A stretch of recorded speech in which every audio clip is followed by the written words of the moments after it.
कहानी की शुरुआत में हम बैंक में काम करने वाले एक आदमी को देखते हैं। वो बाइक से अपने घर जा रहा था। तभी वो देखता है कि एक कार उसका पीछा कर रही है। बचने के लिए आदमी अपनी बाइक तेज भगाने लगता है, लेकिन कार उसे टक्कर मार देती है। आदमी नीचे गिरता है, उसका सर पत्थर से टकराता है और उसकी मौत हो जाती है। कार में से एक आदमी निकलकर उसके पास आता है। उसकी पॉकेट से वो एक पेन ड्राइव निकालता है और वहां से चला जाता है। मतलब साफ था कि पेन ड्राइव के लिए ही उस आदमी का मर्डर किया गया है। लेकिन उस पेन ड्राइव में क्या है, इसके बारे में अभी आगे बात करेंगे। दूसरी तरफ हम एक लड़के को देखते हैं। इसका नाम है लकी, लेकिन असल में ये खुद को इस दुनिया का सबसे अनलकी पनौती आदमी मानता है। इसने अपने जीवन में अब तक जो भी काम किए थे, सब में इसका नुकसान ही हुआ है। परेशान होकर लकी ने आज खुद को खत्म करने का फैसला किया है। वो एक रस्सी लेकर शमशान में जाता है और खुद को पेड़ से लटका कर मरने की कोशिश करता है, लेकिन रस्सी टूट जाती है और वो नीचे गिर जाता है। कई बार कोशिश करने के बाद भी लकी खुद को खत्म नहीं कर पाता। फिर शमशान में ही उसे अजीब अजीब सी आवाजें सुनाई दे रही थी और डर के मारे वो बेहोश हो जाता है। थोड़ी देर में लकी को होश आता है तो देखता है कि वो अपने घर में अपने बिस्तर पर है। उसे समझ में नहीं आ रहा था कि वो यहाँ कैसे पहुँच गया, लेकिन वो अब भी खुद को मारना चाहता था। इसलिए सब कुछ सोचना छोड़कर खुद को मारने की कोशिश करने लगता है। खुद को इलेक्ट्रिक शॉक देने की कोशिश करता है, लेकिन लाइट चली जाती है और फिर घर का टीवी अपने आप ही चालू हो जाती है। और तभी एक भूत का हाथ अपने कंधे पर देखकर लकी डर जाता है और वहां से भाग जाता है। बाहर आकर वो एक ऑटो में बैठ जाता है। उसे कहते हैं कि भैया, जहां चलना है चलो, बस यहां से ले चलो। तभी ऑटो ड्राइवर अपनी मुंडी घुमाकर पूछता है कि जाना कहाँ है, वो तो बताओ। डर के मारे लकी ऑटो से कूद जाता है और अपने आप ही वापस शमशान में पहुंच जाता है। उसे समझ में नहीं आ रहा था कि आखिर उसके साथ क्या हो रहा है। तब लकी के सामने अचानक से 5 भूत आ जाते हैं। वो लकी से कहते हैं कि डरो मत, हम बुरे नहीं, अच्छे भूत हैं, हम तुम्हें कोई नुकसान नहीं पहुंचाएंगे। लेकिन लकी अभी भी डर रहा था। तब 5 भूत उसे बताते हैं कि तुम पहले इंसान हो जो हमें देख सकते हो, हमें सुन सकते हो, और इसलिए हमने तुम्हें मरने से बचाया है। लेकिन तुम मरना क्यों चाहते हो? तब लकी उन्हें अपनी कहानी बताना शुरू करता है कि जब उसकी माँ ने उसे जन्म दिया तब उसके मम्मी पापा दोनों बहुत खुश थे। खुशी के मारे उसके पापा ने उसका नाम लकी रखा। लेकिन अगले ही पल उन्हें खबर मिली कि उनकी फैक्ट्री में आग लग गई है। फैक्ट्री बंद हो गई है। कर्ज चुकाने के लिए घर बेचना पड़ा और उसके परिवार को किराए के घर में शिफ्ट होना पड़ा। इसकी वजह से लकी के पापा उसे पनौती मानने लगे थे, लेकिन लकी की माँ उसे बहुत प्यार से पाल रही थी, उसका बहुत ख्याल रख रही थी। फिर जब स्कूल जाने का टाइम आया और जैसे ही लकी के पापा उसे लेकर स्कूल गए, स्कूल की बिल्डिंग ही गिर गई। घर पर लकी ने टीवी ऑन किया तो टीवी ही ब्लास्ट हो गया, जिससे कि लकी के पापा को पूरा यकीन हो गया कि लकी पनौती है। फिर कुछ सालों बाद लकी बड़ा हुआ तो पापा ने हिम्मत करके उसके लिए कपड़ों की एक नई दुकान डाल दी। लेकिन जैसे ही लकी दुकान में कदम रखा, लॉकडाउन की खबर आ गई और उसका धंधा चौपट हो गया। फिर एक दिन लकी के पापा उसे डांट रहे थे कि तू ही पनौती है, तेरी वजह से ही सब नुकसान हो रहा है। वो लकी को घर से निकल जाने के लिए कहते हैं तो लकी की माँ भी उसके साथ बाहर जाने लगती है। लेकिन जैसे ही दोनों सड़क पर पहुंचते हैं, लकी की माँ का एक्सीडेंट हो जाता है और उनकी मौत हो जाती है। लकी के पापा उनकी मौत का जिम्मेदार लकी को ही मानते हैं और उसे घर से निकाल देते हैं। लकी भी खुद को अपनी माँ की मौत का जिम्मेदार मानता है और इसीलिए वो आत्महत्या करना चाहता था। 5 भूत लकी की कहानी सुनकर इमोशनल हो जाते हैं और लकी के पूछने पर बारी बारी उसे अपनी कहानी सुनाने लगते हैं कि आखिर उनकी मौत कैसे हुई थी। सबसे पहले प्रभाकर का भूत अपनी कहानी सुनाता है। प्रभाकर के परिवार में उसकी पत्नी, बेटी और एक बेटा योगेश था। उनका परिवार बहुत खुशहाल था और एक शाम प्रभाकर और उसका बेटा योगेश दोनों बाजार से घर वापस जा रहे थे तो रास्ते में उनका एक्सीडेंट हो गया और उन दोनों की मौत एक साथ हुई थी। प्रभाकर की बेटी डॉक्टर बनना चाहती थी, लेकिन प्रभाकर की मौत के बाद उनके घर का खर्चा आना बंद हो गया और अब मजबूरी में उसकी बेटी एक पेट्रोल पंप पर जॉब करती है। प्रभाकर की आखिरी इच्छा थी कि उसकी बेटी डॉक्टर बने। दूसरा भूत हनुमंतु बताता है कि कोरोना के टाइम पर वो एक हॉस्पिटल में भर्ती था। उसके माँ बाप अपनी जमीन बेचकर उसका इलाज करवा रहे थे, लेकिन एक पॉलिटिशियन के लिए हॉस्पिटल में ऑक्सीजन नहीं था तो डॉक्टर्स ने उसका ऑक्सीजन मास्क उतारकर पॉलिटिशियन को दे दिया, जिसकी वजह से उसकी मौत हुई थी। जमीन, पैसे और बेटा सब कुछ गंवाने के बाद अब हनुमंतु के माँ बाप मजदूरी करके अपना पेट पाल रहे हैं। हनुमंतु कहते हैं कि शायद इसीलिए मुझे भी मुक्ति नहीं मिली है। इसके बाद तान्या नाम की भूतनी अपनी कहानी बताती है कि उसके माँ बाप नहीं है। वो मॉडलिंग करती थी और जो भी पैसे कमाती थी सारे पैसे उसके चाचा चाची ले लेते थे। वो बहुत लालची थे और तान्या को खाने के लिए भी नहीं देते थे। और एक दिन जब तान्या उनसे छुपकर बिरयानी खा रही थी तब उसकी चाची उसे देख लेती है। कहती है कि तू अगर मोटी हो गई तो मॉडलिंग कैसे करेगी, और मॉडलिंग नहीं करेगी तो हमें पैसे कैसे मिलेंगे। और इस जिद में उसने तान्या को ढेर सारी दवाइयाँ खिला दी जिससे कि तान्या की मौत हो गई। तान्या की आखिरी इच्छा थी कि उसे बैग भर के पैसे चाहिए। जिसके बाद बूढ़ी भूतनी भी उसे अपनी कहानी बताती है कि उसका बेटा दिन रात ऑटो चलाकर मेहनत कर रहा है ताकि वो अपनी पत्नी का इलाज करवा सके, लेकिन उसके पास भी पैसे इकट्ठा नहीं हो पा रहे। बेटे की हालत देखकर बूढ़ी औरत अक्सर परेशान रहती थी और जब कोरोना का समय आया लोगों ने बताया कि हमेशा हाथों को सैनिटाइज करके रखना चाहिए, नहीं तो गंदे हाथों से कुछ खाओगे तो कोरोना हो जाएगा। जिसके बाद बूढ़ी औरत ने सोचा कि बेटा पहले से ही परेशान है और फिर मुझे कोरोना हो गया तो बेटा और परेशान हो जाएगा। तो कोरोना से बचने के लिए बूढ़ी औरत ने पूरा सैनिटाइजर ही पी लिया। सोचा कि इससे गले में कोरोना वायरस के कीड़े मर जाएंगे।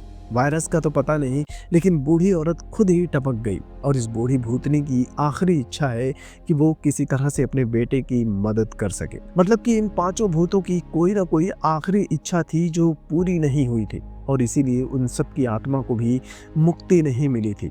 बूढ़ी भूतनी लकी से कहती है कि अगर तुम्हारे मन में भी कोई आखिरी इच्छा है तो पहले उसे पूरा करो, नहीं तो तुम्हें भी मरने के बाद मुक्ति नहीं मिलेगी। लकी थोड़ी देर सोचता है और फिर उन्हें बताता है कि एक लड़की है निधि, मैं उससे प्यार करता हूँ, लेकिन बचपन से ही वो खुद को पनौती मानता था तो डर के मारे आज तक उसने कभी निधि से बात नहीं की थी। तो अब सारे भूत मिलकर निधि और लकी की सेटिंग करवाने का प्लान बनाते हैं। अगले दिन पांचों भूत निधि के घर जाते हैं तो पता चलता है कि निधि को देखने के लिए लड़के वाले आए हुए हैं। पांचों भूत मिलकर लड़के वालों को परेशान करते हैं और रिश्ता तुड़वा देते हैं। लड़के वालों के जाने के बाद निधि भी अपने पापा से कहती है कि मैं अरेंज मैरिज नहीं करना चाहती, मुझे जो पसंद आएगा मैं उसी से शादी करूंगी। यह सुनकर पांचों भूत भी खुश हो जाते हैं। सोचते हैं कि निधि खुद लव मैरिज करना चाहती है तो उसे लकी से मिलवा कर लव मैरिज करवा देंगे। शाम को लकी अपने दोस्त को लेकर शमशान आता है और उसे भी अच्छे वाले भूतों से मिलवाता है। फिर सब लोग मिलकर निधि और लकी को मिलवाने का प्लान बनाते हैं। अगले दिन भूतनी तान्या लकी को अपने साथ लेकर जाती है, उसका मेकअप करके उसका पूरा लुक ही बदल देती है। फिर दोनों एक साथ पार्क में आते हैं जहाँ निधि अपने फ्रेंड के साथ बैठकर बात कर रही थी। तान्या लकी से कहती है कि तुम निधि के पास जाओ और उसका हाथ पकड़कर खींचते हुए उसे बेंच से दूर लेकर चले आओ। लकी ठीक वैसा ही करता है। जैसे ही लकी उसे लेकर बेंच से दूर आता है दूसरा वाला भूत बेंच पर नारियल गिरा देता है, जिससे कि निधि को लगता है कि लकी ने उसकी जान बचाई है। वो लकी को थैंक यू कहती है और इस तरह से उन दोनों के बीच बातें शुरू हो जाती हैं। फिर भूतों के साथ मिलकर लकी कई सारे प्लान्स बनाता है और आखिरकार निधि को इम्प्रेस करने में कामयाब हो जाता है। निधि भी उससे प्यार करने लगती है। जिसके बाद लकी निधि को भी अपने भूत दोस्तों से मिलवाना चाहता था। वो निधि को लेकर शमशान आता है, लेकिन यहाँ भूतों के बारे में सुनते ही निधि बेहोश हो जाती है। फिर वो लोग निधि को होश में लाते हैं। लकी उसे सभी भूतों से मिलवाता है, बताता है कि इन सब की आखिरी इच्छा अभी पूरी नहीं हुई है, हमें उसे पूरा करना होगा ताकि इनकी आत्मा को मुक्ति मिल सके। वो भूतों से कहते हैं कि देखा जाए तो आप सबकी कॉमन प्रॉब्लम है पैसा। अगर आप सबको पैसा मिल जाए तो आप सबकी प्रॉब्लम खत्म हो जाएगी और मुक्ति मिल जाएगी। लेकिन लकी के लिए प्रॉब्लम ये है कि वो इतने सारे पैसे कहाँ से लाएगा। प्रभाकर का बेटा योगेश कहता है कि तुम हम सब की इच्छा पूरी करने के लिए पैसे इकट्ठा करना चाहते हो, लेकिन इतना पैसा इकट्ठा करने के लिए तुम्हें तो कोई बैंक लूटना होगा। लकी कहते हैं कि अगर बैंक लूटना पड़े तो बैंक भी लूट लेंगे। यह सुनकर हर कोई शॉक्ड हो जाता है। अगले कुछ दिनों तक लकी उन भूतों के साथ मिलकर कई सारे बैंकों के चक्कर लगाता है और आखिरकार वो लोग एक बैंक को सेलेक्ट कर लेते हैं। उसे लूटने का प्लान बना रहे होते हैं, लेकिन प्रभाकर, उसका बेटा और बूढ़ी औरत का भूत, वो तीनों बैंक लूटने के लिए तैयार नहीं थे। वो कहते हैं कि बैंक में बहुत सारे आम आदमियों का पैसा होता है, बैंक लूटने से सिर्फ और सिर्फ आम आदमियों का ही नुकसान होगा और इसलिए हम लोग ये गलत काम नहीं करेंगे। लकी उन्हें समझाने की कोशिश करता है कि आप लोगों को मुक्ति दिलाने का यही इकलौता तरीका है, लेकिन वो तीनों बैंक लूटने के लिए तैयार ही नहीं थे। तभी उनके सामने उसी बैंक एम्प्लॉयर रमेश का भूत आता है, जिसे हमने शुरू में मरते हुए देखा था। वो कहता है कि मैं शुरू से ही तुम लोगों की बातें सुन रहा हूँ, तुम लोग ऐसा बैंक नहीं लूटना चाहते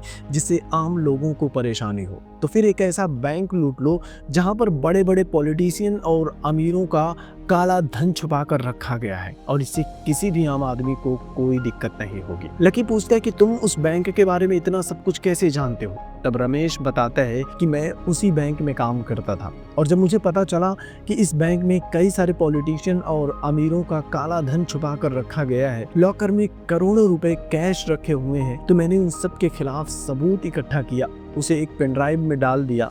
लेकिन पता नहीं कैसे बैंक वालों को मेरे बारे में पता चल गया और लोगों ने मेरा एक्सीडेंट करवा दिया और पेन ड्राइव लेकर चले गए। उसकी आखिरी इच्छा थी कि बैंक में हो रहे भ्रष्टाचार का खुलासा हो और वो काला धन जिनका भी है उन सबको सजा मिले। उसकी कहानी सुनकर बाकी के भूत भी इस बैंक को लूटने के लिए तैयार हो जाते हैं। अगले दिन लकी, निधि और लकी का दोस्त तीनों भेष बदल कर बैंक में घुस जाते हैं। वो 6 भूत भी उनके साथ ही थे। लकी अभी बंदूक दिखाकर बैंक पर कब्जा करने के बारे में सोच ही रहा था कि तभी बैंक लूटने के लिए असली वाले लुटेरे वहां पहुंच जाते हैं। वो सबको बंदूक दिखाकर पूरे बैंक पर कब्जा कर लेते हैं, सबको बंदी बना लेते हैं, उन सब से उनका फोन भी छीन लेते हैं। लकी और उसके साथियों को कुछ समझ में नहीं आ रहा था कि अब उन्हें क्या करना है। लकी सोचता है कि अगर उसका प्लान फेल हो गया तो उन भूतों को मुक्ति कभी नहीं मिलेगी। इधर लुटेरों का सरदार बैंक मैनेजर के पास जाता है, उससे लॉकर की चाबी लेता है और बाकी लुटेरों को लॉकर से पैसे निकाल कर लाने के लिए कहता है। लकी ये सब कुछ देख रहा था, तभी उसे एक खतरनाक आइडिया आता है। वो आत्माओं को लुटेरों के शरीर में घुसने के लिए कहता है। लकी की बात मानकर वो आत्माएं लुटेरों के शरीर में घुस जाती हैं, जिसके बाद लुटेरे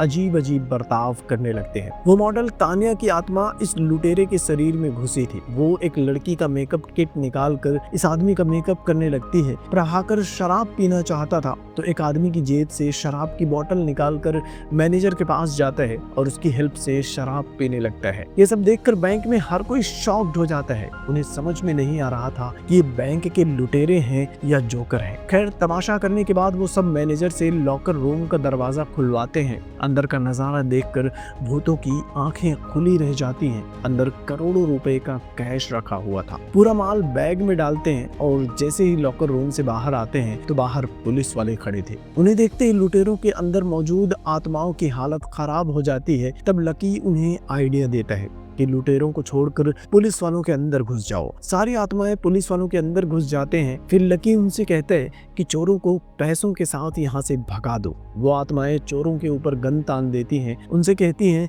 कि बैंक लूटने आए थे ना, तो बैंक लूटो और सारे पैसे लेकर यहाँ से भाग जाओ। ये देखकर चोर भी हैरान हो जाता है, लेकिन चोरों के सरदार को लगता है कि पुलिस वाले अपना हिस्सा लेने के लिए उन्हें बैंक से भगाने में मदद कर रहे हैं। वो सब के सब पैसे लेकर भाग जाते हैं और उनके जाते ही लकी आत्माओं को पुलिस वालों के शरीर से निकलकर चोरों के शरीर में घुसने के लिए कहता है। और जैसे ही आत्माएं चोरों के शरीर में जाती हैं, इधर पुलिस वाले हैरान हो जाते हैं कि चोर कहाँ है। तो लकी कहते हैं कि आपने ही तो पैसों के साथ चोरों को यहाँ से भगा दिया है। पुलिस वाले भी हैरान हो जाते हैं। उन्हें समझ में नहीं आ रहा था कि आखिर ये सब क्या हो रहा है। और आखिर में हम देखते हैं कि वो सारे के सारे पैसे लकी के पास हैं। पैसे लेने के बाद आत्माओं की मदद से लकी उन चोरों को पुलिस के हवाले करवा देता है। इसके बाद लकी उन लूटे हुए पैसों से आत्माओं की आखिरी इच्छा पूरी कर देता है। बूढ़ी औरत के बेटे को, प्रभाकर की बेटी को और हनुमंतु के माँ बाप को भी पैसे दे देता है। इसके अलावा तानिया भी अपने चाचा चाची के पास जाती है, उन्हें कुर्सी से बांध कर उन्हें पैसा खिलाती है कि इन्हीं पैसों की वजह से तुम लोगों ने मुझे मार डाला और अब इसे खाकर अपना पेट भर लो। इसके बाद जो बचे हुए पैसे थे, लकी उन पैसों को सड़क के किनारे सो रहे गरीब बेघर मजदूरों में बांट देता है। इस तरह से उन सभी आत्माओं की अंतिम इच्छा पूरी हो जाती है और उन सबको एक साथ मुक्ति मिल जाती है। इसी के साथ ये फिल्म भी खत्म हो जाती है। तो फिल्म की कहानी आपको कैसी लगी कमेंट बॉक्स में जरूर बताना। साथ ही वीडियो को लाइक करना, शेयर करना और चैनल को भी सब्सक्राइब कर लेना। जल्दी मिलूंगा आपसे एक और नई वीडियो के साथ। तब तक के लिए थैंक यू।